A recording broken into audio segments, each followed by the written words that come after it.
many religions claim to hold the key to man's salvation.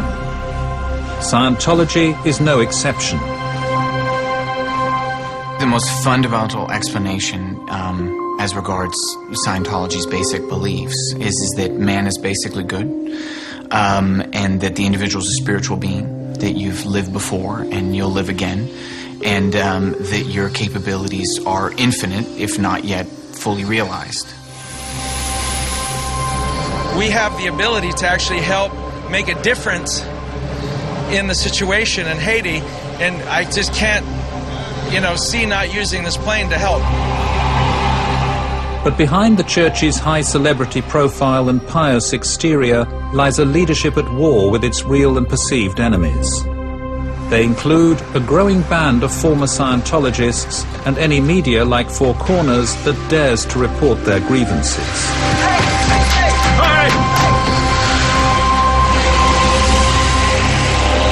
That was a private investigator who's been following us all night long. In recent months, a storm has erupted around Scientology. In Australia and overseas, the church stands accused of breaking the law and destroying families. Its critics are growing in strength and numbers, openly challenging the church over how it treats its adherents and punishes them. It's a slave camp, there's no question about it, because people are definitely abused. People were thrown overboard, hands bound and feet bound and blindfolded. Women of 55 years old. I was angry. Don't get me wrong, if I could have gone up there and king hit the very individual that signed my daughter to scrubbing out a dumpster, I would have been there. Tonight on Four Corners, former members of the church who say they've suffered enough shine a light on the dark side of Scientology.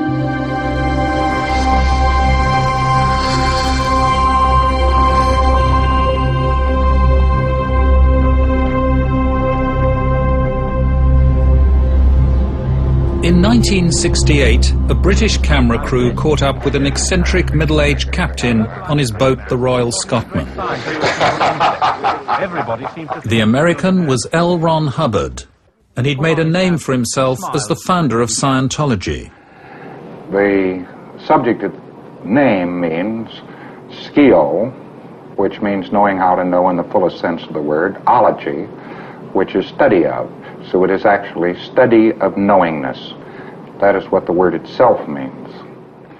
When this interview was filmed, Hubbard was in trouble with authorities around the world.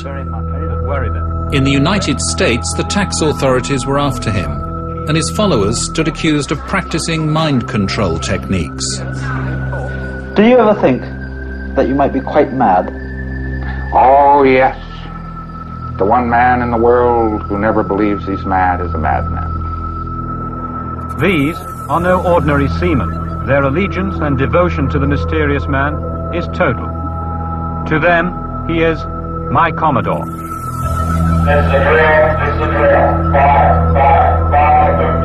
Hubbard was on the run, moving from port to port, and had surrounded himself with a core of young and loyal Scientologists.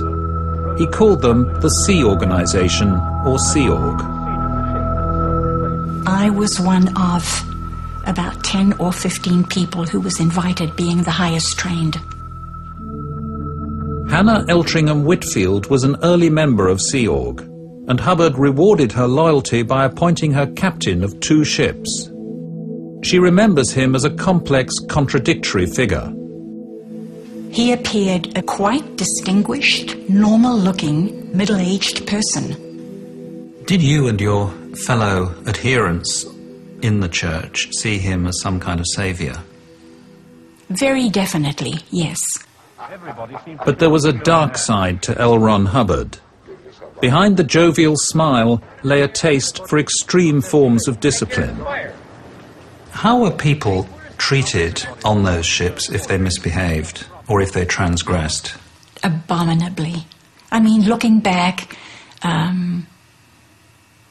I deeply regret even my fringe participation in some of the things that went on, and I'm ashamed of some of them. People were thrown overboard, hands bound and feet bound and blindfolded, women of 55 years old, for for running a process incorrectly, a counseling technique incorrectly in an auditing session, you know.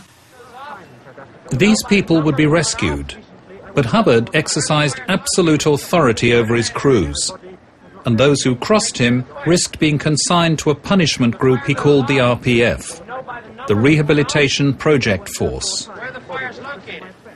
They were dressed in rags, they were filthy, they weren't even allowed to bathe except maybe once a week. And their food would be served to them in slop buckets. And they would eat out of those slop buckets on the deck with their hands. And, you know, looking back at something like that, there's no way anyone can justify not saying something, not doing something, yet not one of us spoke out, not one of us did anything. Hubbard's culture of unwavering obedience and extreme discipline survived his own passing in 1986 and continues to the present day, under the leadership of his successor, David Miscavige. In Australia, the movement Hubbard founded has had a stormy passage. After being banned in 3 states in the 1960s, Scientology achieved the legal status of a religion in 1983, allowing it to be tax-exempt. Now, there are calls for its status to be reviewed. There definitely needs to be an inquiry into the church's status, because it's not really a church. It may have a philosophy that's religious, but it's strictly business. Joe Reish is a former rugby league star who played for Eastern Suburbs and Canterbury Bankstown back in the 1970s. He was recruited to Scientology in Sydney at the age of 19. Later, he moved to America, and tonight he's speaking out for the first time. Initially, I wasn't attracted to it, but I was curious about knowing how someone could be better. And I'm always about improvement. And if that was a way to improve me to be a better athlete or a better football player or a better person, I was interested. As a well-known football player, Joe Reish was treated like a star by the church. And he wasn't just successful on the field, he was a fast learner of L. Ron Hubbard's teaching. I did the highest level by the age of 23. The painful experiences hidden in your reactive mind are the cause of your fears. When members of the public are recruited into Scientology, they learn about Dianetics, L. Ron Hubbard's self-styled science of mental health. What would life be like if all of the pain you've experienced no longer affected your abilities, emotions, and behavior? You would be yourself, free to enjoy life and reach your full potential.